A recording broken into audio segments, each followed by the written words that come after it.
AATBirds Weekly Report is the Eagle news, notes, and analysis you need.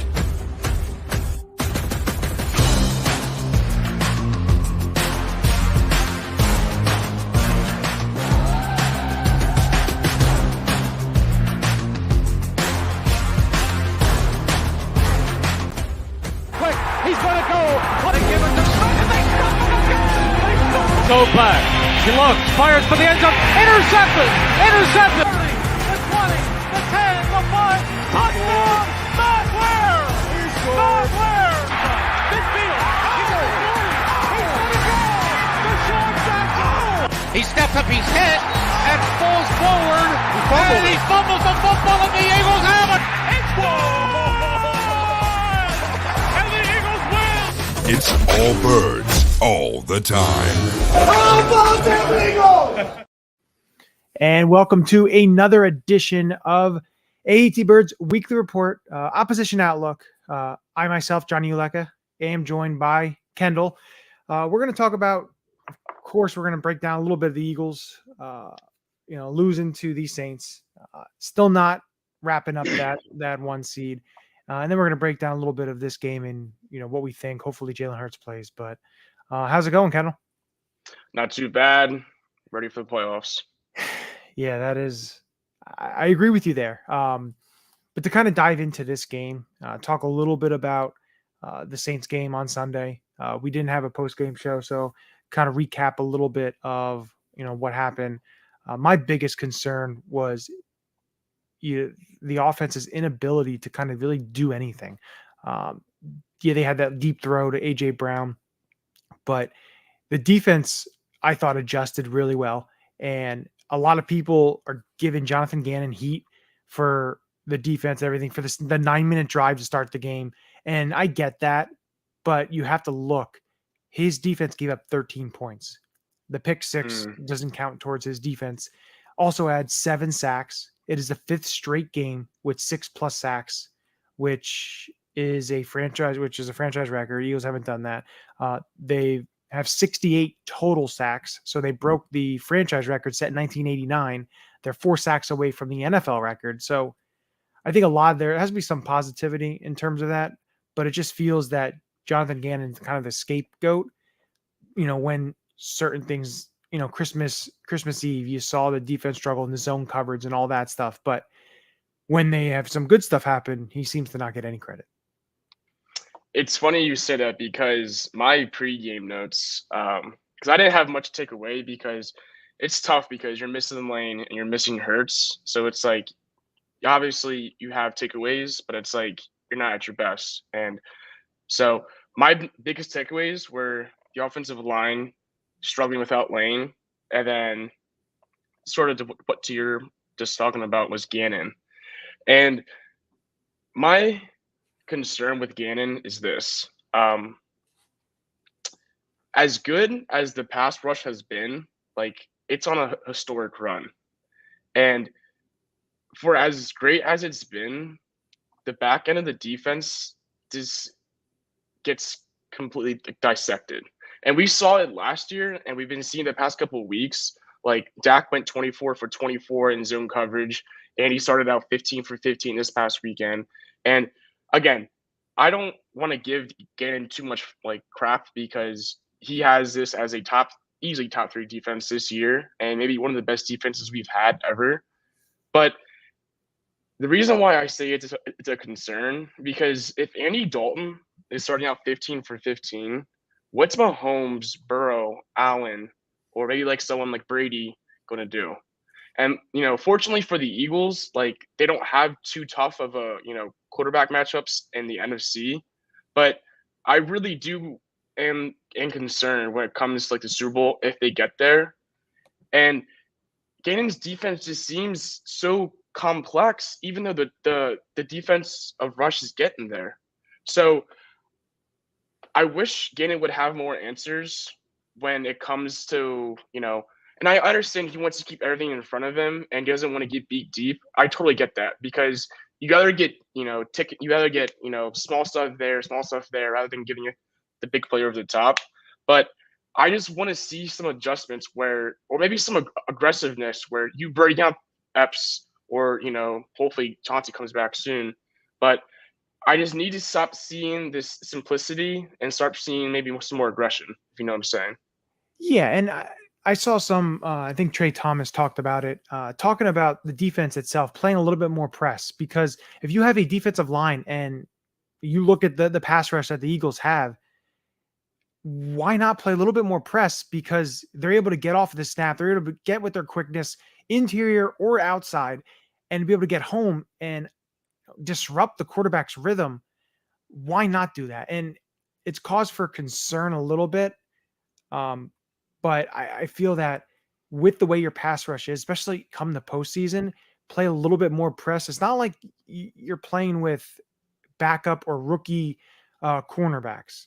You have two of the right now best rated corners in the league right now, and hopefully getting Chauncey Gardner-Johnson back, whose 21-day window was opened up today, is going to work. But looking at this game, it was tough because Kenny Gainwell has that long run that gets called back because of a hold when it really was a pancake.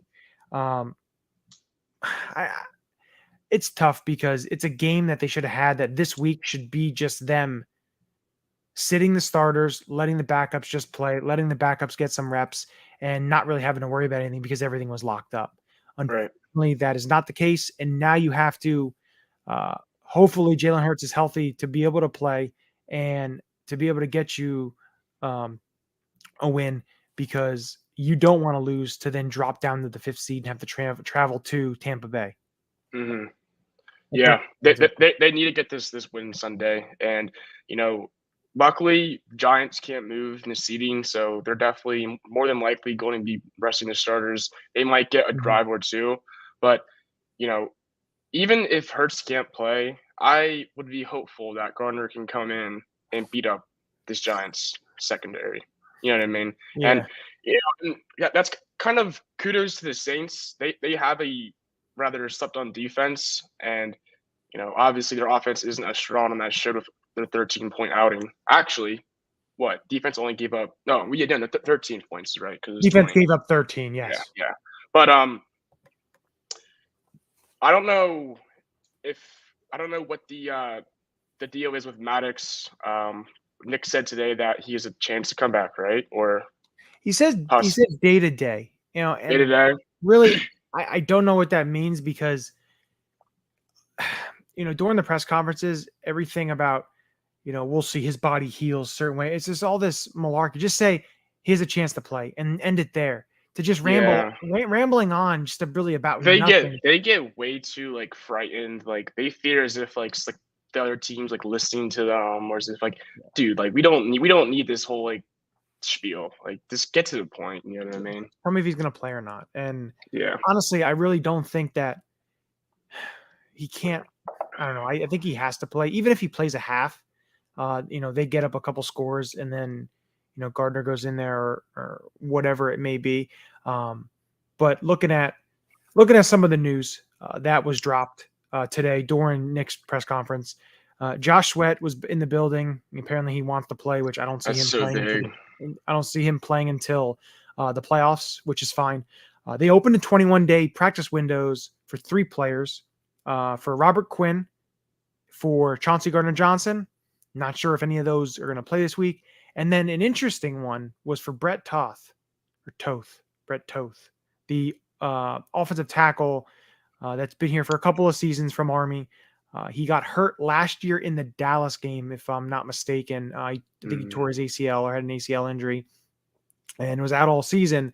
So his practice window was open, which is interesting because in 2020, he stepped in and played a little bit of right tackle for them as a young player. And now, of course, that was 2 years ago. And maybe that's a sign of, someone that can step in as a better backup right tackle than say Jack Driscoll. Driscoll struggled. It was tough to see him struggle because I've been pretty big on him, and he's been playing pretty well for his circumstances, but that was not a good outing on Sunday and not encouraging whatsoever. And I like him as a player because I think he best suits and best fits at right guard. I think that for his skill set is better suited for that position. But it was tough to watch him. And again, I don't think Gardner helped holding the ball as he did and kind of dropping his eyes and just really not just looking really uneasy. And unfortunately, Cam Jordan was on that side. So when you have a player with over 100 career sacks, who actually had 3 sacks on Sunday and set the Saints record. So yeah, that's the tough part, was watching him struggle. But the offense in terms, just there was just no flow and they just couldn't get it going with 4 straight 3 and outs, which you don't brutal. see.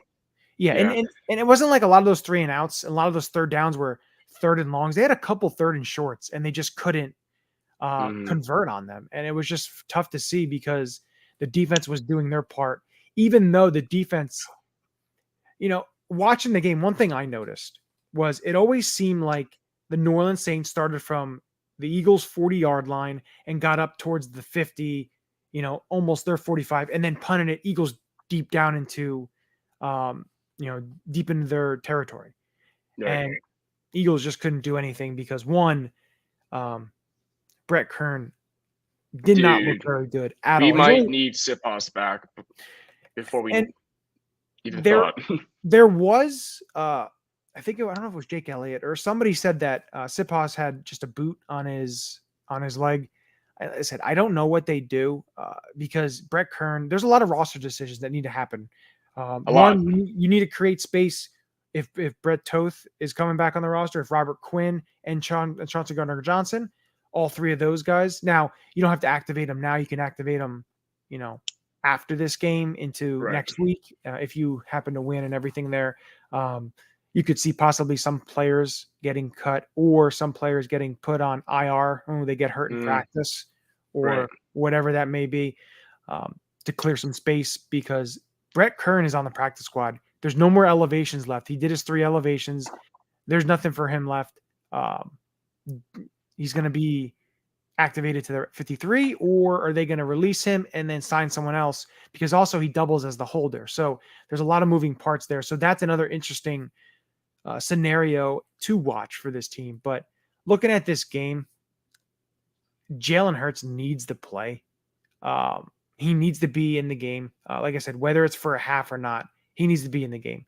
The injury that he had, that they stated he had, it's a 1 to 2 week recovery time. This is going on week 3. So, and he was throwing at practice last week. So my guess is he will be playing. But again, for how long, I don't know. Do they just play a half? That's the interesting part because we don't know what the Giants are going to do. My guess is that they may play their players for maybe a drive, if that. But I'm thinking more than likely they're going to be sitting a lot of players because they're pretty banged up. And this is a de facto bye week to get a little bit healthy. You going into the wild card round, that I would say that they're going to sit players, and you're going to see a lot of backups on their end, which could bode beneficial for the Eagles. But again, you can never take backups lightly. You never know. Right. And I think Jalen would have played Sunday if it wasn't for the playoffs being so close. Yeah. He definitely, obviously, would have been nice to have, but again, the Eagles are expecting Garner to do a better job than what he put out on Sunday. Garner just looked uncomfortable. Like his feet were never set, and that's the difference between like him and Jalen. Is like Garner is super uncomfortable, like doesn't look as poised as Jalen does, and throws aren't in time and whatnot. And that's what Jalen's been great at this year, is like settling down, making the throws, standing in the pocket, having to take that hit if needed. And Garner just seemed to be afraid. And when the pocket would collapse even the slightest, he's moving around and he's not making the throws that he's supposed to. So, excuse me, sorry. Okay. And I get that because he hasn't had that game experience this year, and it's tough to judge him on that. But with the backup, you got to come prepared and you got to bring your best, because that's why they brought him in. why they didn't trade him for a pick is because they were like, oh, if he can give us, this game and he can win us this game, that's enough for his job. And, he's failed to do that. And unfortunately, he's going to be a free agent this offseason. And, I'd imagine they're going to be looking for a backup either in free agency market, the draft, but Gardner's not going to be back next year. And, hopefully Jalen can come in, and even if it's just for a half, or even give Gardner a 14-point spot, do something to where it can take the stress off Gardner. He can maybe chill back, dink and dunk, hand the ball off to Miles or Boston. But I can't see him again on Sunday if he's going to beat what he was against the Saints. And, Adam posed this question. Do you guys think they need to run the ball more than they did last week? I think if you have Jalen in there, the running game is going to be a lot more effective than with Gardner. Gardner running the RPO doesn't really, help you in terms of him taking the ball. Yeah, he may get 1 or 2 yards, but he's not going to be able to get you chunk plays that Jalen can get. And right. What was interesting was seeing Miles have one of the lowest snap counts, I believe. They played a lot of Kenny, and they played a lot of Boston. You saw those guys sprinkled in there more than I would have thought. But again, Miles did have that knee brace on, so I know he was. Yeah, I'm sure that had to do something with it. So, and again, this is where a win on Sunday will help them get that extra week of rest for these guys who are banged up, who are playing with a little bit hurt, who are guys who aren't on the field that should be coming back in a couple weeks, get that extra week of rest. But I think they need to run the ball a little bit more, control the game that way. But it's tough. It's tough to run effectively in this offense without Hurts because he brings in a whole different part of the playbook.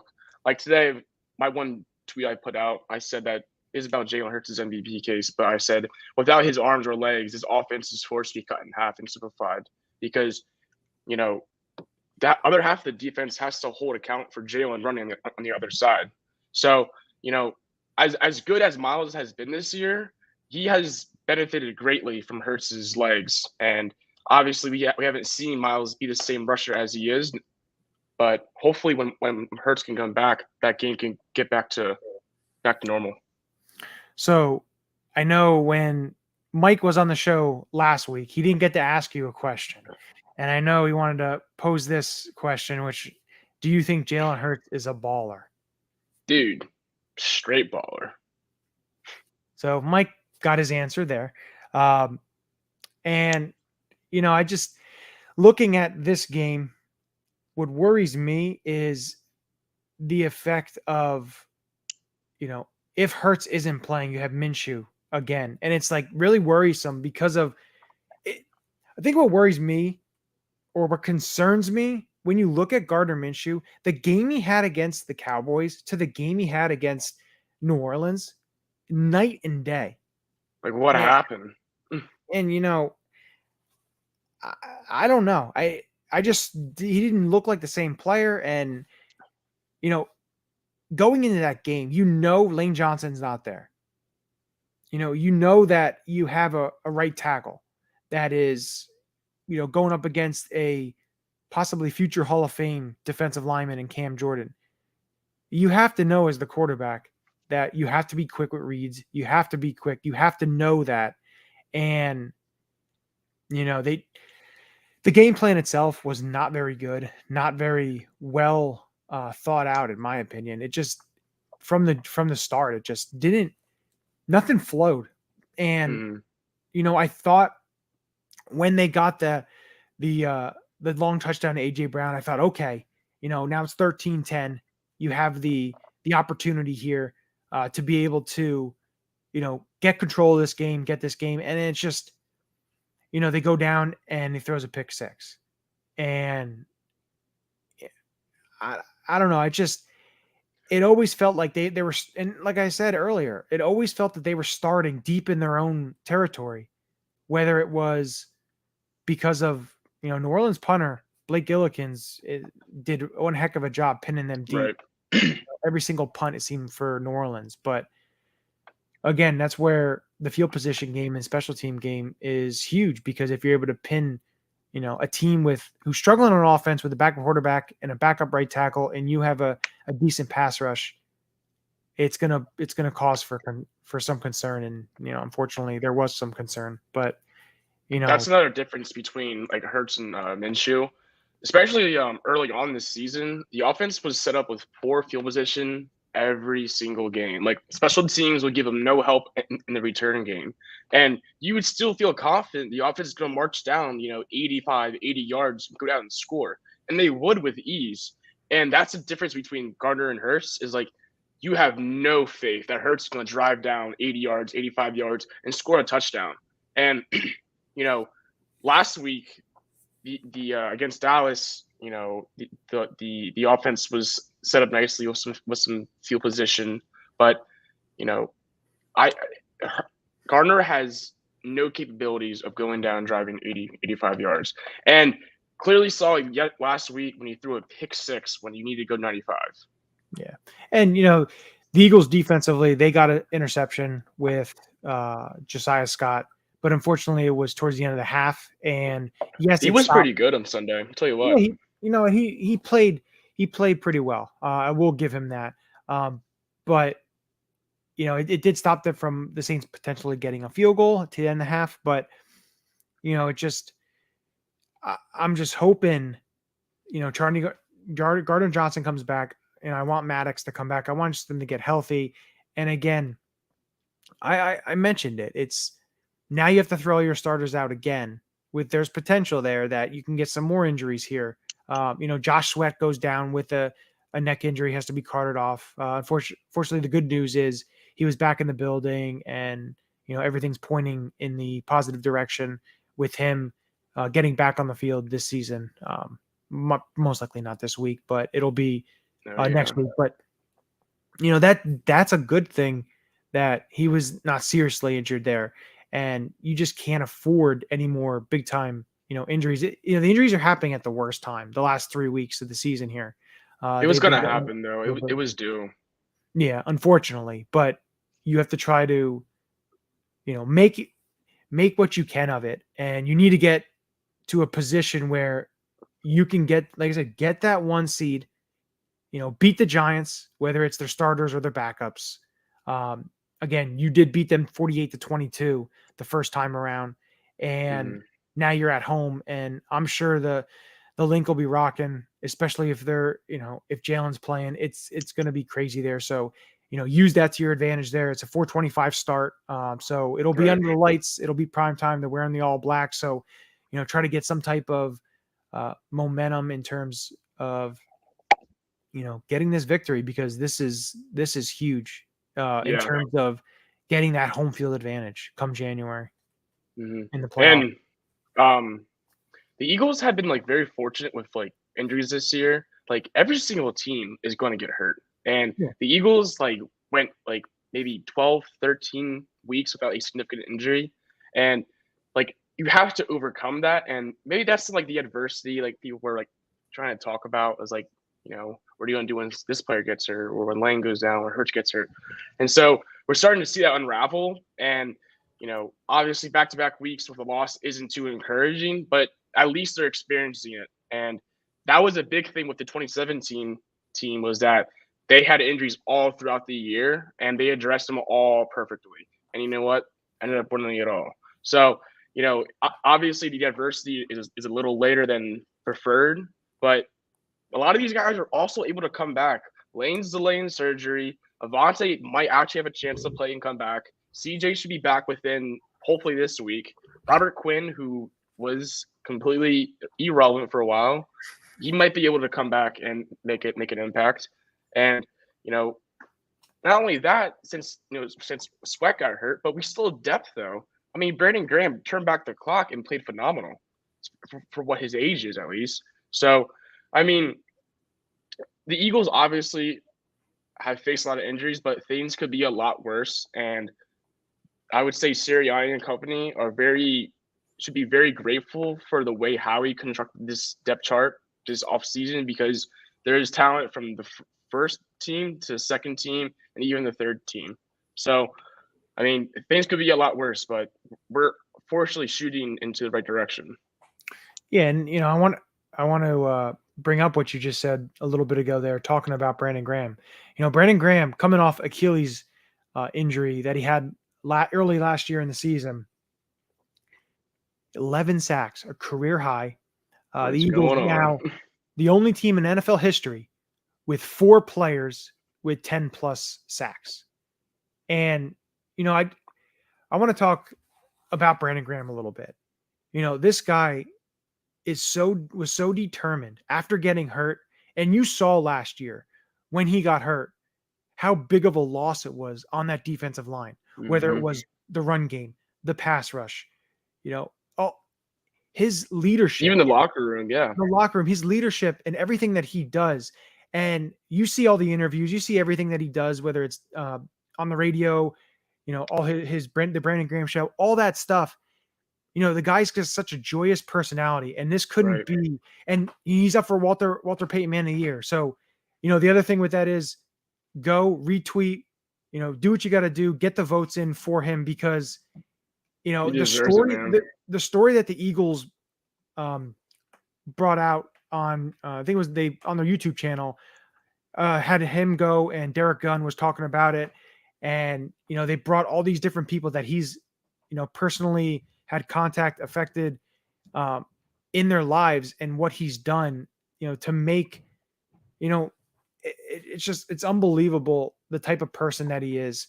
And it couldn't have been done to a better person to get that 11 sacks. He's that final person to get that record, to be that 4 players with over 10 sacks. And he's comeback player of the year, in my opinion, for everything that he's done. There is no ifs, ands, or buts about it. What he's done on the field is unbelievable. And remember, 2010, he was drafted in the first round. There were certain players that other people wanted. He went through some struggles early in his career. The coaching changed. There were still some struggles like that. All of a sudden he turned it on, made one of the biggest, if not the biggest play in Eagles history, the strip sack of Tom Brady. It's a great career. He is, like, you mentioned it. He's an all-time Eagle, absolute all-time Eagle, and will be forever remembered for everything that he's done in the city, for the team, the community, everything. And I just wanted to give a shout out to Brandon, because he is absolutely 100% A+ of a person. I mean, to be 34 years old and coming off a Achilles injury, like, that is one of the hardest injuries to come back from, because number one, like, it's a cliche that, like, most players are not the same off Achilles injuries. And then to be 34 on top of that and stack up 11 sacks, unheard of. And granted, he's benefited greatly from taking less snaps this year because he's been a lot fresher, but it's still the fact that he's doing this. Like, it's awesome. I based off his production this year, we can hopefully bring him back next year and maybe get another 6-7 sacks out of him. But he's been phenomenal. And even me as a person, I've underrated him as an Eagle. Like, I have definitely taken him for granted, and it's going to be tough to mimic who he's been for this city for so long. And Peanuts right here. BG is on the top 10 list of Eagles defensive players of all time for him, which I agree with him, just because of with everything that he's done so far. And Mike saying here, good thing we didn't draft Earl Thomas with where everything is. Yeah. And the way I look at, and you said it about, Brandon Graham's 34, you have this era of Eagles players. You have Jason Kelce, you have Fletcher Cox, you have Brandon Graham. You have these guys who've been there for a long time. I know BG's 2010, Kelsey's 2011, Cox is 2012. And then I can even throw Lane Johnson in there because he's 2013. You've had these guys for so long. It kind of likens to, for me, in the early 2000s, when you had guys like Trotter and Dawkins, and you had guys like Hugh Douglas, and these players, lead Troy Vincent, Bobby Taylor, Lido. You have all these guys who are there for so many years. John Runyon and Trey Thomas. These guys that were there so long. For me, seeing them go, and then it's tough to see these guys go, but they don't play on forever, Right. And that's what I mentioned, a couple shows ago, and I mentioned throughout the offseason and everything what the Eagles are doing in getting these guys, drafting these guys who are going to be the successors to some of these players. So, Right. but no, you're right. If you're able to bring BG back, that'd be absolutely awesome.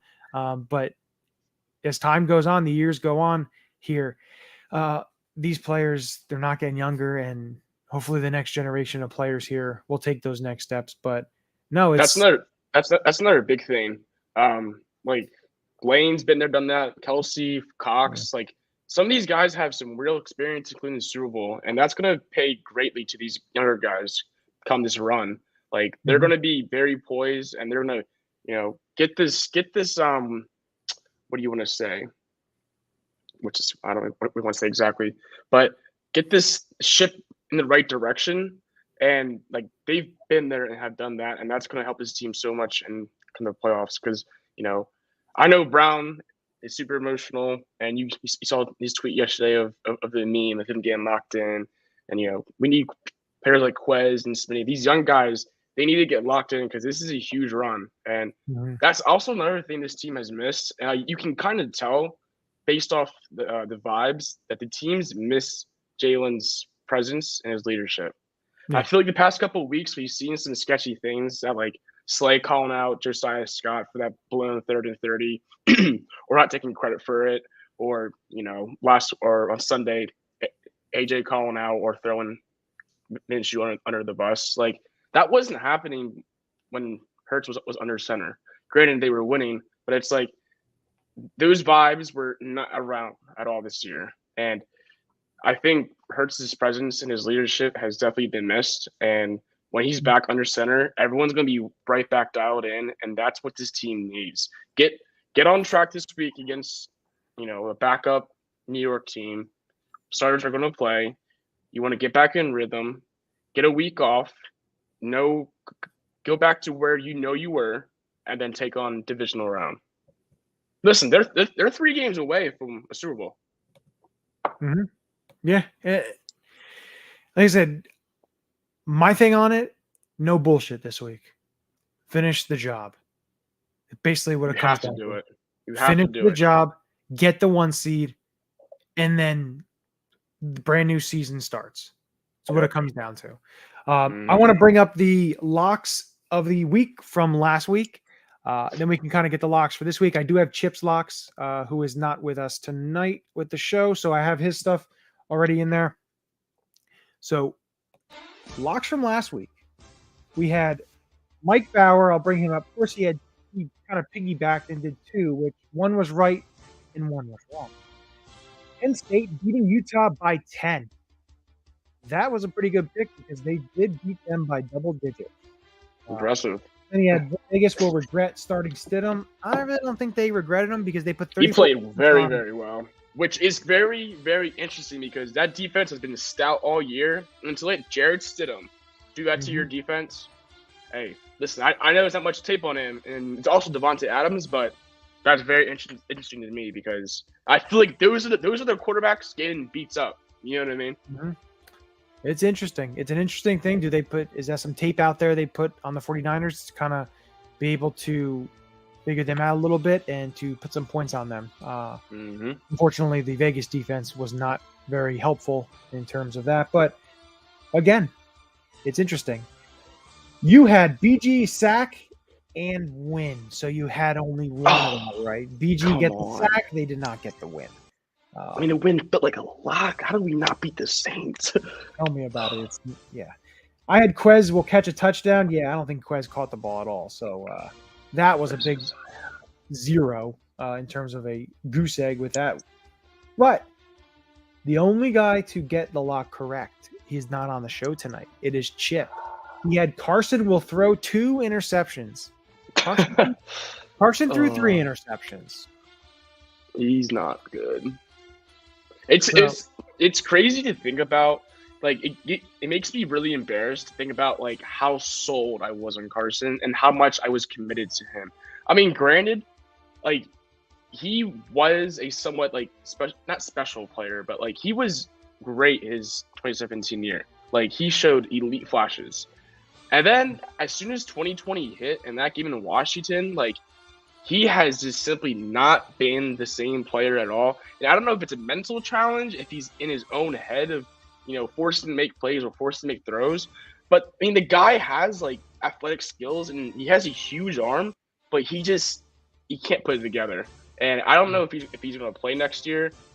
There's going to be someone who's probably desperate.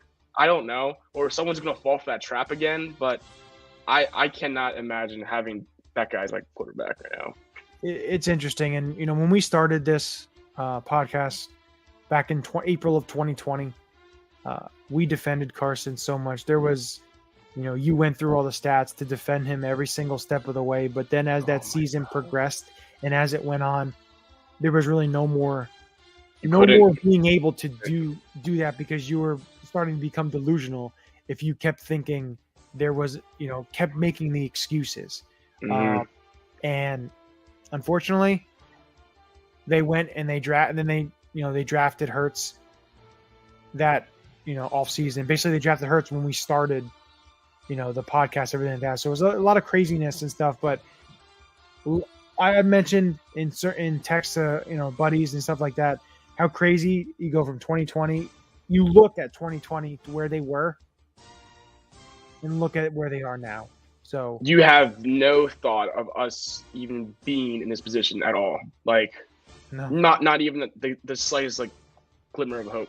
Even when Hurts comes in for the last 4 games of that year, you're like, okay, like Hurts might be good, but you don't think he can become this. And it's just fascinating to see like how he's thinking beforehand. Like clearly how he was committed to Hurts before the Watson and Russell Wilson thing, because he kept saying, this is our guy, we're going to stand by him, and then brought in all these guys to surround him and be this team who they are now. And now look at them. From the start, that off season, I mentioned talking about Hurts potentially being a franchise, could become a top quarterback, a franchise quarterback and everything. And he's proved it in terms of he worked his ass off to get to a point to be a good player. And for him, it's never finished. He can get better every single time. And this is what his motto, his persona is. And it's I love that. But his attitude fits Philly so perfectly. No, it fits perfect. So going this week's locks, Chip's lock he's sticking with Washington and the quarterback carousel they're going to have, whether it's Heineke. I know Howell's getting the start. Carson now is going to be on the bench holding the clipboard.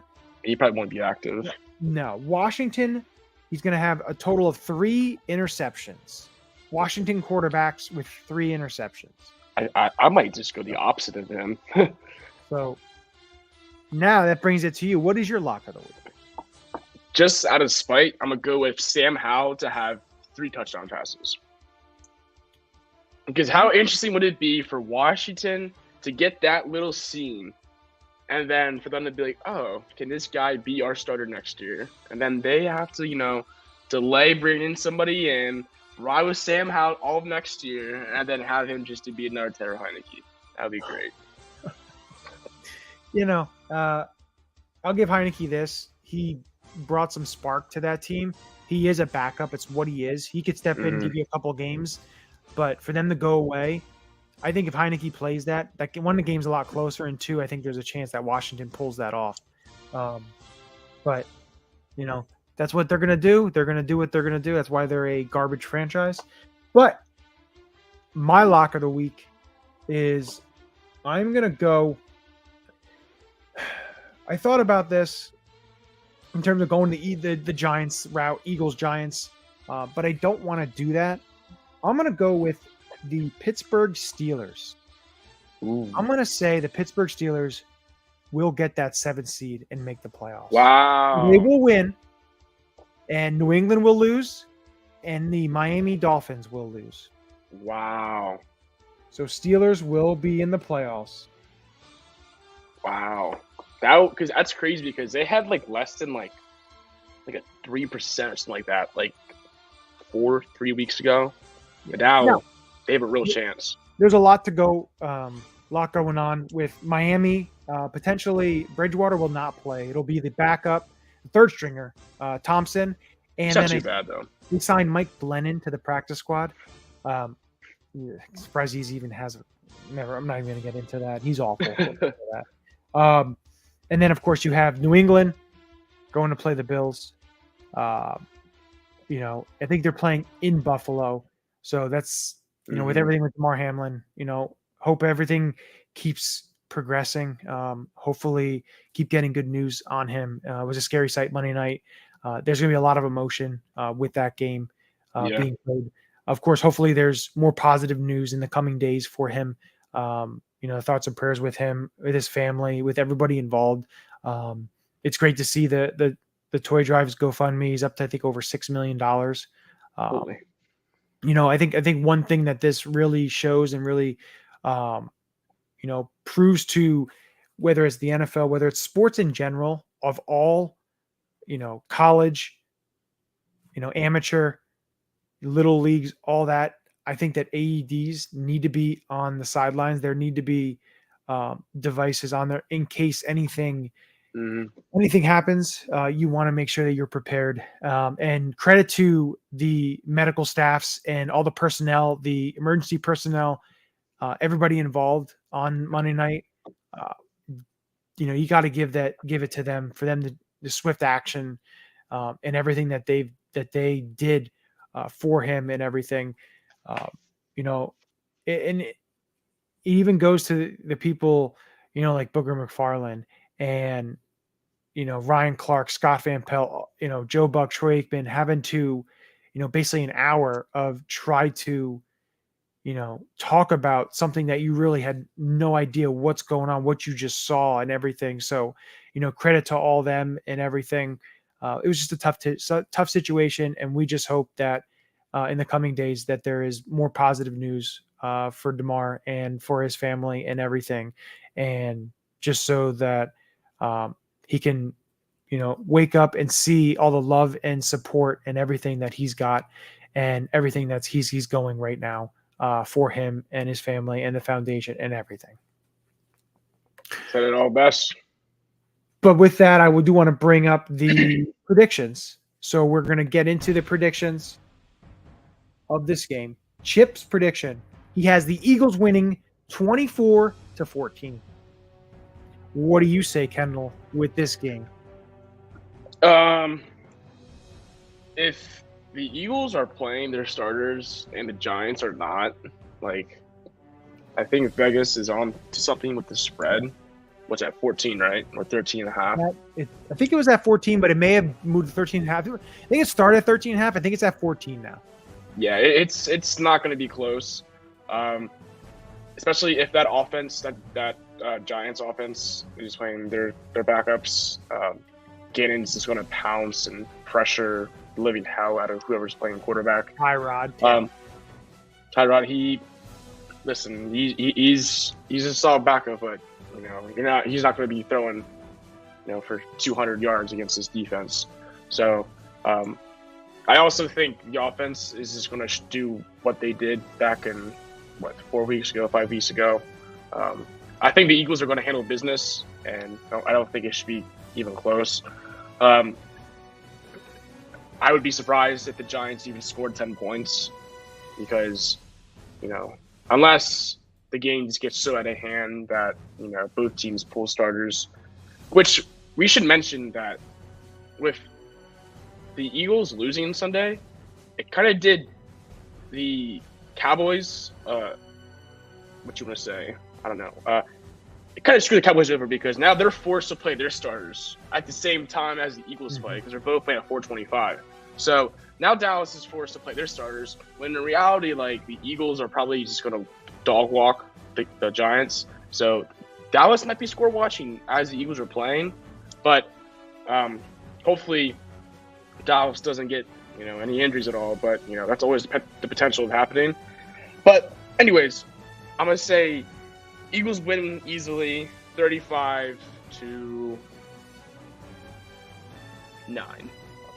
Ooh, that would be nice. And, I'm on the kind of same sentiment of, what you're talking about here with this game. And for me, I think the Eagles win 27-13. I think there's a point in the third quarter where they pull the starters. They'll be up by a couple scores, and they'll pull the starters, or at least a handful of the starters, to kind of preserve them and not, get injuries. Because like you said, you don't want to see any injuries here. And, if the Eagles can wrap this up, clinch the division, clinch number 1 seed at home, be able to stay at home. That's basically what it comes down to. And, they have to do it. Like I said, no bullshit. Finish this off. Get the one. You got 3 games to play at home. You get the one in New York. You win that one. You got 2 more games to get to the chip. Yep. And if you do that, you're going to be off to Arizona, and you're going to be probably playing either Burrow, Mahomes, or Allen. So yeah. And we will have a show next week. We probably will have a show after the game on Sunday. We'll do a post game show at some point. At some point at night, we'll do a recap show. So we'll do that. Hopefully it's a win. We can talk about that. And then whether or not, hopefully the Eagles aren't playing the following week, the weekly report, the Wednesday show. Basically, if the Eagles are playing, unfortunately, we'll be breaking that game down. If they are not playing, I still think we're going to be doing a show talking about the wild card matchups and everything along the lines of that, and any other news that comes out with the Eagles.